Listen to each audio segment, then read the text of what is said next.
본문 말씀을 중심으로 행복을 꿈꾸는 사람들, 이런 제목으로 말씀을 전하도록 하겠습니다. 이 시간 우리 서로 눈을 한번 바라보면서 인사하도록 하겠습니다. 내가 교회입니다. 당신이 교회입니다. 우리가 교회입니다. 할렐루야. 네, 다시 한번 인사하겠습니다. 행복하세요. 네, 여러분 행복하시죠? 네, 설 명절입니다. 잘 보내고 계십니까? 즐거우세요? 행복하십니까? 네, 남은 연휴도 여러분 잘 보내시고 마무리를 잘 하시길 바랍니다. 동화책에 나오는 한 이야기가 있는데 오늘은 설교를 시작으로 이것으로 하도록 하겠습니다. 핑크색을 너무나도 좋아하는 한 왕이 있었습니다. 이 왕이 신하들에게 명령을 내립니다.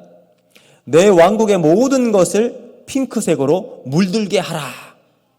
여러분, 뜬금없는 왕의 명령을 받은 신하들은 이걸 어떻게 해야 될까 고민을 하다가 이제 온 것을, 자기가 살고 있는 집도 핑크색으로, 또 옷도 다 핑크색으로 바꾸었습니다. 그리고 산에 있는 나무나 풀, 나무 할 것 없이 어쨌든 눈에 보이는 것은 다 핑크색으로 페인트 칠을 쭉 한 겁니다. 이제 다 했는데 문제는 뭐냐면 하늘이었어요. 하늘을 어떻게 핑크색으로 물들 수가 있겠습니까?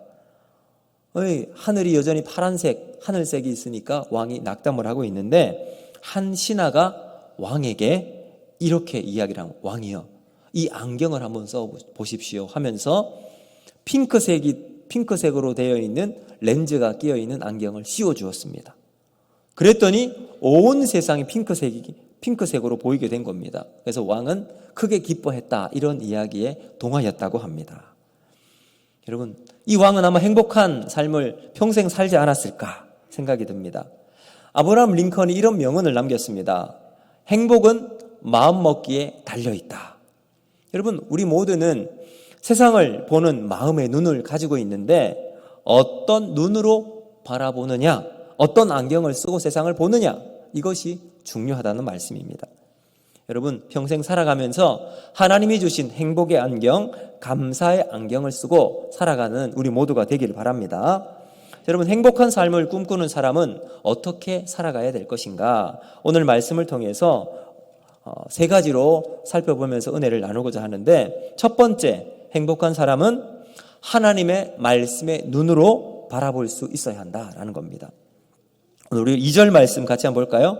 2절 말씀 같이 읽습니다. 시작. 오직 여호와의 율법을 즐거워하며 그의 율법을 주야로 묵상하는도다. 아멘. 여러분, 여기 보시면 행복한 사람, 복이 있는 사람은 누군가 보니까 말씀을 즐거워하고 그 말씀을 묵상하는 사람. 그냥 묵상하는 것도 아니라 주야, 낮과 밤 가릴 것 없이 늘 말씀을 가까이 하는 사람이 즐거운 사람, 행복한 사람, 이렇게 이야기하고 있습니다. 근데 하나님의 말씀이 즐거워지기 위해선 전제 조건이 있어요. 내가 아무리 좋아하는 책을 보아도 계속 보면 지겨울 수 있잖아요. 그런데 그 말씀이, 하나님 말씀이 즐거워지기 위해선 전제 조건이 있는데 그것은 바로 말씀을 사랑하는 데 있습니다. 하나님 말씀을 사랑하면 다 이해가 되고 용납이 되기 때문에 그렇습니다. 여러분, 제가 이제 설교 시간에 몇 번 말씀 여러분께 드린 적이 있는데 저희 부부는 만난 지 3개월 만에 결혼을 했습니다. 그때 저는 신내원을 다니고 있었고, 그래서 월요일 날 학교에 들어가면 금요일 날 오게 되었습니다. 그러니까 만날 수 있는 시간이 거의 없죠. 겨우 금요일 마치고 난 다음 이제 짧은 시간 만날 수 있었고, 그것도 아니면 금요일 학교에서 돌아오면 금요 철야를 또 이제 가야 됐습니다. 금요 철야를 마치고 집으로 돌아오면 11시 정도 되었어요. 그래서 11시부터 아내와 짧게 한 1시간 이내, 그리고 만나고 나서 저는 집에 돌아가야 됐습니다. 그러니까 얼마나 시간이 아까웠겠습니까? 아쉬웠어요. 만나면 30분, 1시간 보고 다시 집으로 돌아가야 되니 아쉬웠지만 정말 좋았고 행복했어요. 왜냐하면 사랑하니까 그렇겠죠. 그 짧은 시간이었지만 그 짧은 시간에 애틋함과 그리움이 긴 여운으로 남게 됩니다. 그래서 그 여운을 가지고 또 이제 월요일 학교에 들어가서 또 시간을 한 주간 동안 보내며 버틸 수 있는 힘이 되었습니다. 여러분, 바로 사랑하기에 그 사랑이 우리의 삶에 긴 여운으로 남아 있을 수 있습니다. 자, 그렇다면 하나님의 말씀을 우리의 삶에 긴 여운으로 남길 수 있는 비결이 어디 있는가 보니까요. 2절 다시 한번 보겠습니다. 2절 말씀 같이 읽습니다. 시작. 오직 여호와의 율법을 즐거워하여 그의 율법을 주야로 묵상하는도다. 아멘. 여러분, 시편 기자가 가지고 있는 마음과 제가 그 신대원 때 결혼할 때 연애했을 때 동일한 점이 있습니다. 그게 뭐냐 하면 저도 당시에 저의 여자친구였던 저의 아내와 주야로 묵상했다는 거예요. 만나면 묵상하고 만나고 나서도 헤어지고 나서도 또 계속 묵상했다는 거죠. 근데 이 묵상이라는 단어의 원어를 보면 하가라는 단어를 사용합니다. 하가는 성경에 한 25번 정도 사용이 되는데 대부분 묵상이라는 단어로 번역이 되는데 이사야 31장 4절은 좀 다르게 번역이 됩니다. 자, 이사야 31장 4절 말씀을 보시면 이렇게 이야기해요. 같이 읽어보겠습니다. 시작. 여호와께서 이같이 내게 이르시되 큰 사자나 젊은 사자가 자기의 먹이를 움키고 으르렁거릴 때에, 여기 이 하가라는 단어가 노란색으로 표현되어 있는 으르렁거리다라는 단어, 저 의미로 사용이 되는 거예요.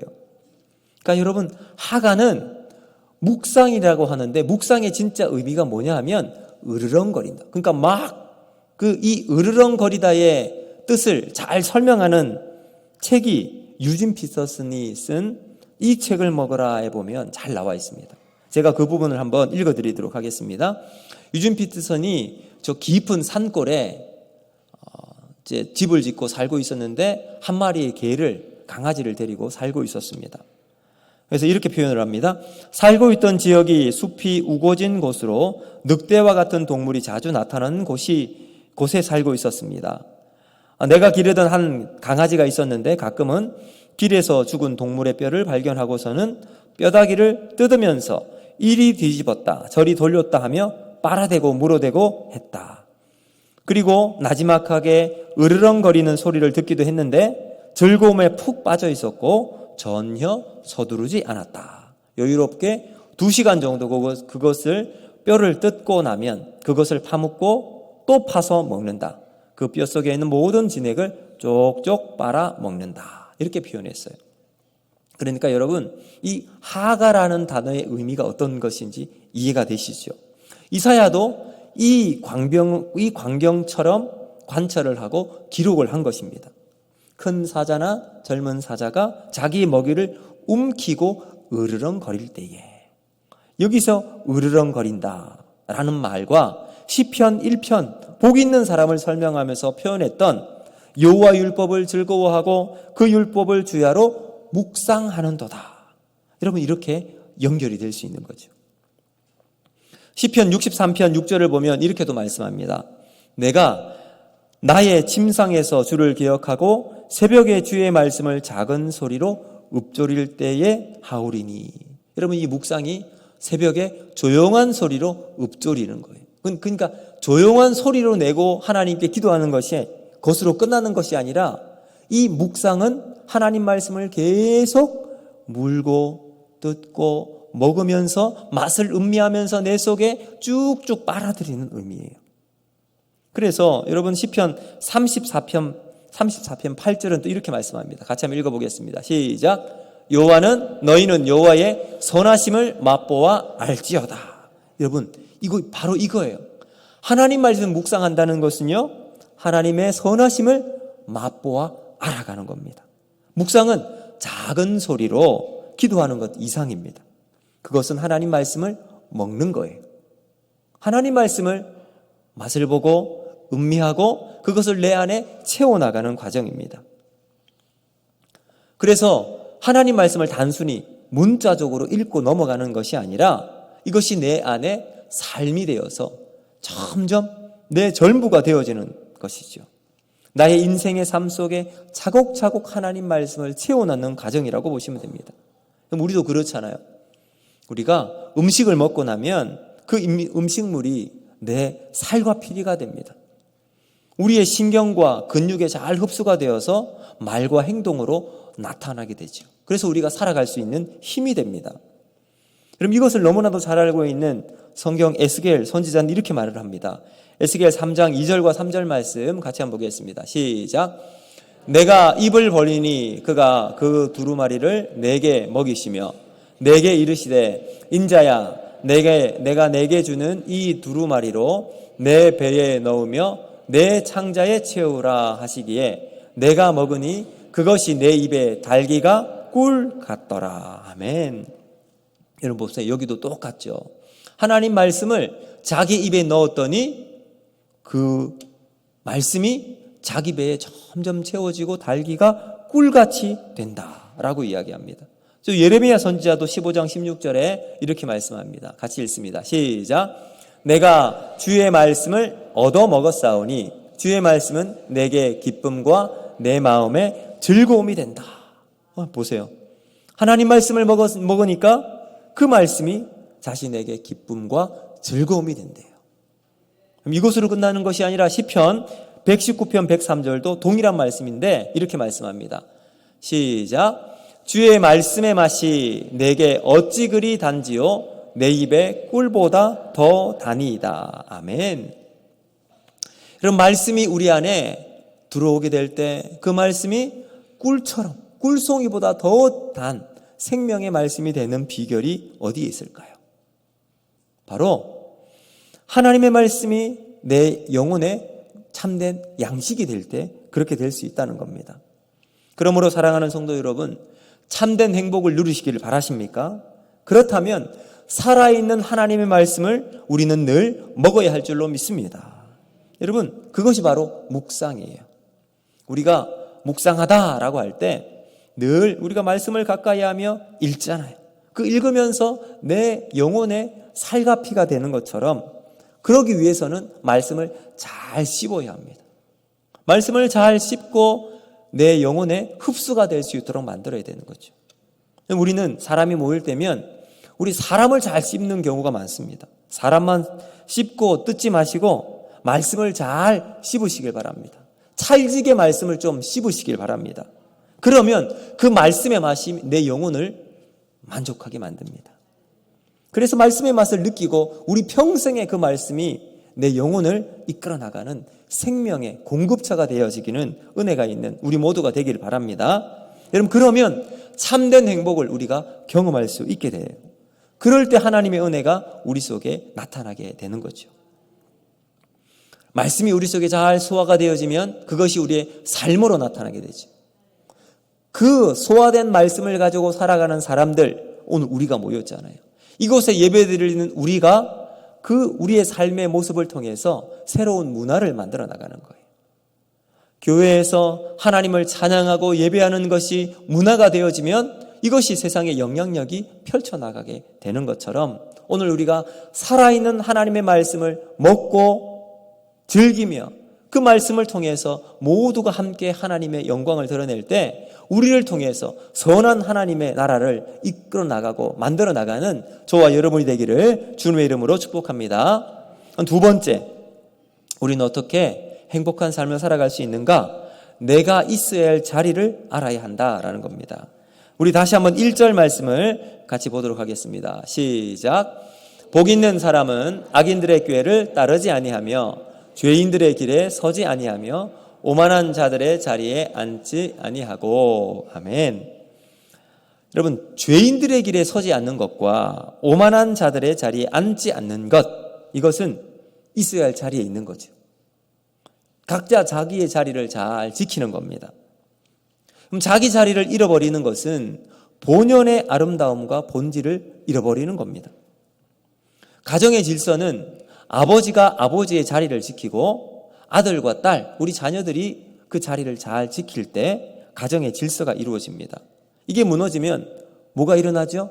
하극상이 일어납니다. 위아래가 없어지게 되지요. 그러다 보면 가정의 질서가 순식간에 무너지게 됩니다. 행복한 신앙의 열매를 잘 맺기 위해서는 우리는 우리의 자리를 잘 지켜야 합니다. 먼저 우리는 예배의 자리를 잘 지켜야 할 줄로 믿습니다. 우리가 매주일, 오늘도 이 시간 명절임에도 불구하고 하나님께 예배의 자리를 지키고 있습니다. 이 공적인 예배의 시간, 우리는 우리의 자리에서 하나님의 영광을 드러내고 온 마음과 정성과 뜻을 다하여 하나님을 섬깁니다. 그런데 우리의 예배의 자리는 여기서 끝나는 것이 아닙니다. 우리가 드리는 공적 예배뿐만 아니라 개인적인 하나님과의 만남으로 개인적인 예배의 자리를 우리를 만들어야 합니다. 그런 자리, 우리는 그런 자리, 그런 공간을 만드는 예배자가 되어야 한다는 거죠. 근데 여기 나오는 이 자리라고 하는 것은 단순히 공간만을 차지하는 것이 아닙니다. 우리가 살고 있는 거주지를 만드는 것으로 우리가 의미해야 합니다. 생각을 해야 한다는 거죠. 여기 1절에 나오는 자리는요, 히브리어로는 모샤브라는 단어를 사용합니다. 이 단어가 창세기 27장 39절에도 동일하게 나오는데요. 같이 한번 읽어보겠습니다. 시작. 그 아버지 이삭이 그에게 대답하여 이르되 내 주소는 땅의 기름짐에서 멀고 내려는 하늘 이슬에서 멀 것이며. 그럼 이 부분은 이제 야곱이 이삭이 자신의 아들 에서에 대해 설명하는 부분입니다. 여기에 모샤브, 주소라고 표현되는 것이 여기 자리라는 히브리 이 시편 1편에 나와 있는 단어와 똑같은 단어입니다. 그러니까 교회에서 우리가 예배의 자리만 차지하는 것이 아니라 내가 살고 있는 거주지, 그 주소처럼 하나님이 임재하시는 예배의 자리를 만드는 자리라는 거죠. 내가 거주하며 생활하는 곳에 예배하는 자리로 만드는 것, 그것이 우리가 이 땅을 살아가야 할 사명이라는 겁니다. 그래서 여러분이 있는 자리가 어디 있습니까? 직장이잖아요. 가정이잖아요. 여러분이 있는 학교입니다. 직장에서 열심히 일하고 일하는 현장에서 하나님께 예배하는 저와 여러분이 되어야 합니다. 그곳에서 하나님께 감사하고 직장을 맨 처음 가서 하나님께 기도로 시작하는 거죠. 하나님, 오늘 이 직장을 통하여 하나님이 지켜주시는 자리가 되게 하여 주시옵소서. 안전하고 복된 일터가 되게 하여 주시고 이 자리에서 하나님의 영광이 나타나는 선한 영향력을 끼치는 삶을 살아가게 하여 주시옵소서. 여러분, 또 여러분 가정에서 우리 자녀들과 남편 다 식사를 하고 다 떠나고 나면 그 자리에 또 우리 주부들은 하나님께 기도하는 거예요. 하나님, 직장을 가고 학교를 간 우리의 자녀와 우리 가정들, 하나님 우리 가족들 건강히 오늘 하루도 보낼 수 있도록 은혜를 베풀어 주시옵소서. 하나님께서 함께 하시는 삶이 우리 가정에 있게 하여 주시옵소서. 이렇게 기도하는 겁니다. 그러면 그러고 나서 삶을 모두 하루를 마치고 나서도 하나님께 감사하며 기도하며, 이런 삶의 자세와 태도가 곧 하나님 앞에서 일상으로 드리는 예배가 되어지는 겁니다. 여러분, 이 예배의 자리를 지키는 자가 행복한 사람인 줄로 믿습니다. 여러분, 내 삶 속에서 하나님을 예배하고 섬기는 삶을 살아가야 합니다. 여러분은 여러분의 가정에서, 여러분의 직장에서 하나님을 예배하고 있습니까? 다시 한번 나의 삶의 자리에서 하나님을 예배하는 우리 모두가 되기를 주님의 이름으로 축복합니다. 제가 서울에서 살고 있었을 때 저희 아내와 처음 만났던 곳이 있습니다. 그곳은 우리의 추억이 담겨 있는데 소개팅으로 처음 아내를 만나게 되었습니다. 그래서 제가 어디서 만나야 할지 무엇을 먹어야 할지 잘 몰랐어요. 그래서 제가 아주 똑똑한 저의 친구가 하나가 있는데 물어봤습니다. 이름이 네이버라고. 네이버에 딱 물어보니까 좋은 식당을 알려주더라고요. 그곳에 이제 예약을 하고 기다리고 있었습니다. 그곳에서 이야기가 잘 되고 나서 다음 애프터를 해서 다 만나게 되어서 결혼까지 하게 되었어요. 그런데 여러분, 서울에 제가 살고 있으면서 누군가 찾아오잖아요. 그러면 그 사람을 데리고 그곳을 가서 또 식사를 합니다. 저의 동생이 왔어도 같이 가게 되고 지인이 와도 또 그곳에 가서 함께 또 식사를 하는 거예요. 그러다 보니까 그곳에서 우리의 또 다른 추억의 추억이 쌓이게 되었습니다. 마찬가지예요. 우리가 직장에서, 우리의 가정에서 예배의 자리를 만든다는 것은 다른 것이 아닌 것 같아요. 바로 하나님과 믿음의 추억을 쌓아나가는 겁니다. 하나님을 인격적으로 만나고 내 속을 하나님께 다 쏟아부으면 하나님께서 나의 상한 마음과 나의 참 해결하지 못하는 문제들을 하나님께서 보시고 말씀으로 위로해 주시고 은혜를 베풀어 주십니다.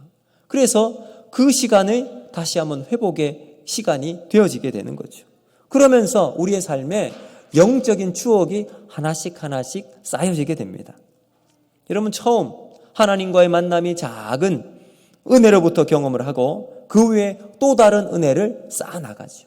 그러면서 하나님의 은혜가 추억으로 쌓이게 되면 그 추억은 과거에만 그치지 않고 오늘 나에게도 임재하시는 하나님을 경험할 수 있게 되는 겁니다. 그 추억이 쌓이고 쌓이게 되면 나의 인생의 스토리가 만들어지는 거예요. 여러분, 여러분의 삶 가운데 하나님과 만들어 나가는 믿음의 스토리, 추억으로 하나님이 우리의 인생을 인도해 나가는 그러한 삶이 나타나는 복된 삶이 되기를 주님의 이름으로 축복합니다. 그럼 이제 마지막 세 번째, 우리는 어떻게 행복한 삶을 살아갈 수 있는가? 바로 올바른 분별력을 가지고 살아갈 때입니다. 우리 다시 한번 1절 말씀을 보실까요? 1절 같이 읽습니다. 시작. 복 있는 사람은 악인들의 꾀를 따르지 아니하며 죄인들의 길에 서지 아니하며 오만한 자의 자리에 앉지 아니하고. 아멘. 여러분, 여기 1절에 보시면 복이라는 단어가 나오죠. 이 복은 히브리어로 아세르라는 단어입니다. 이 아세르는 원래 의미를 보면 바르게 가다, 정도를 걷다, 이런 뜻이 있습니다.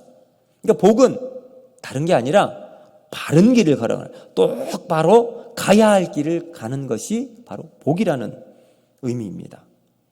우리에게 바른 길은 어디에 있을까요? 바로 말씀 속에 있습니다.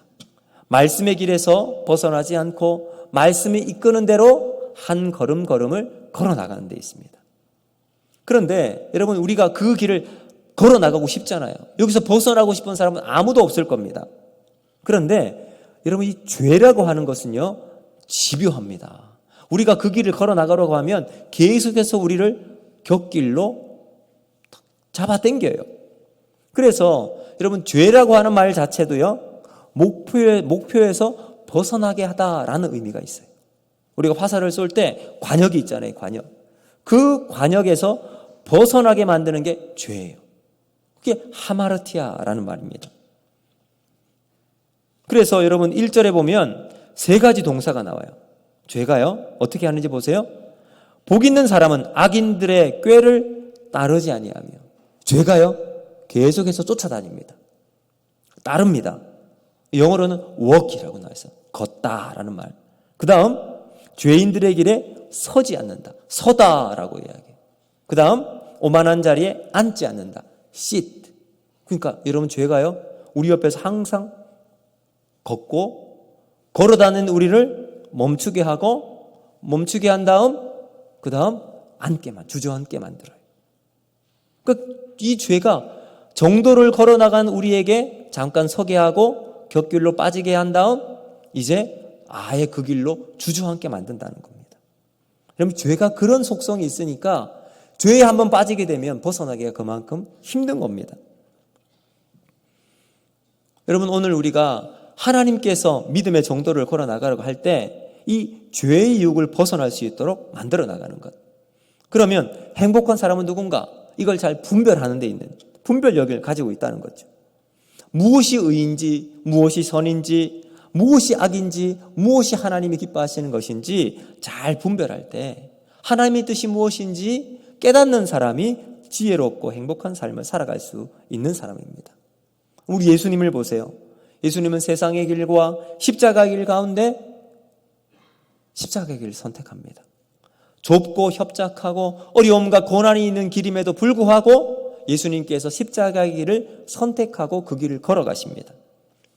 세상이냐 십자가냐, 이 영적 싸움이 선택의 싸움이에요. 우리의 분별력의 싸움입니다. 여러분, 사도 바울은 그의 인생의 마지막에 믿음으로 낳은 아들 디모데에게 이렇게 고백하고 있습니다. 디모데후서 4장 7절 말씀 우리 같이 한번 보겠습니다. 시작.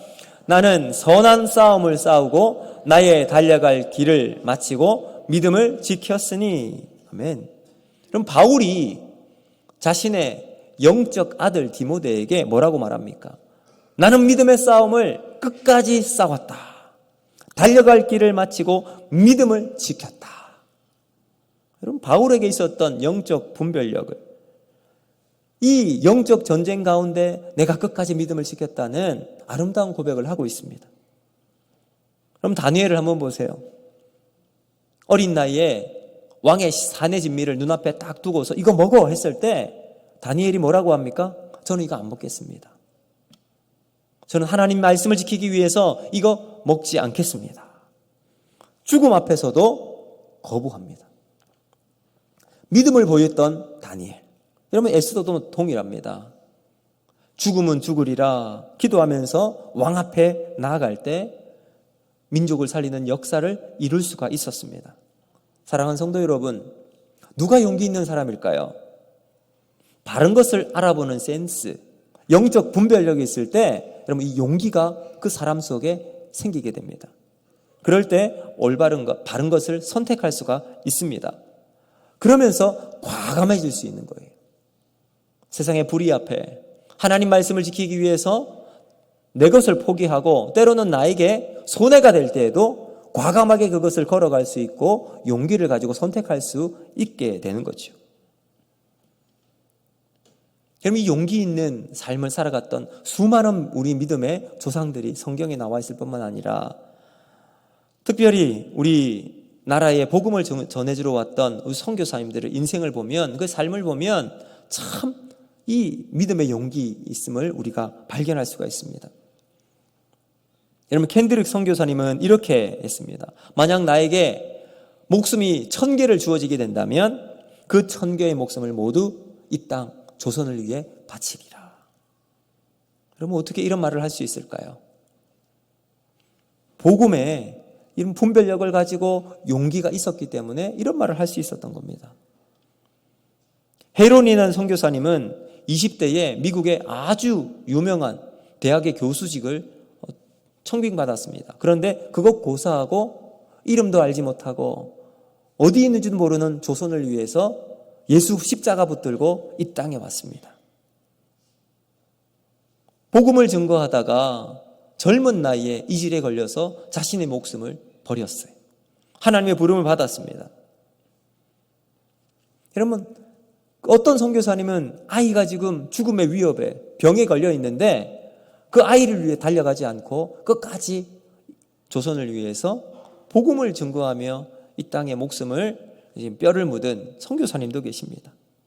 여러분, 그 선교사님들 일일이 하나하나를 보시면 우리를 위해서 목숨을 바치고 생명을 다해서 복음을 증거하는 일에 끝까지 자신의 삶을 감당할 수 있었던 이유가 어디 있을까요?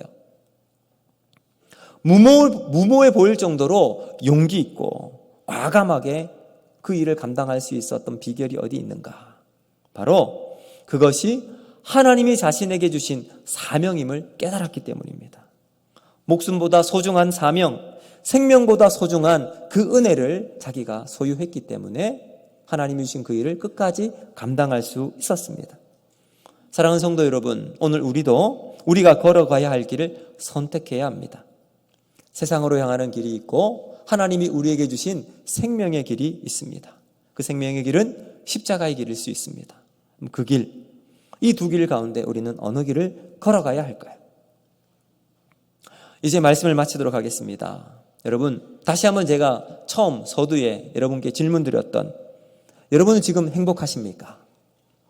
행복한 삶을 살아가기 위해서 우리가 살아가야 할 3가지 모습을 우리가 살펴보았습니다. 첫 번째, 여러분, 우리는 하나님 앞에서 우리의 삶에 늘 하나님의 은혜를 사모하고 믿음의 길을 걸어가야 합니다. 하나님의 말씀의 눈으로 우리의 삶을 살아가는 인생이 되어야 합니다. 일단 2번째, 우리의 자리를 잘 지켜야 합니다. 그리고 마지막 3번째, 삶의 분별력을 가지고 하나님이 기뻐하시고 하나님의 은혜를 사모하는 삶을 선택하는 우리의 삶을 살아가기를 주님의 이름으로 축복합니다.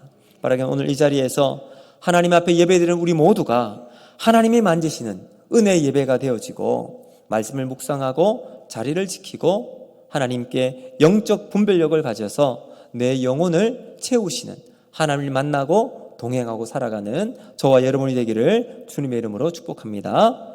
오늘 이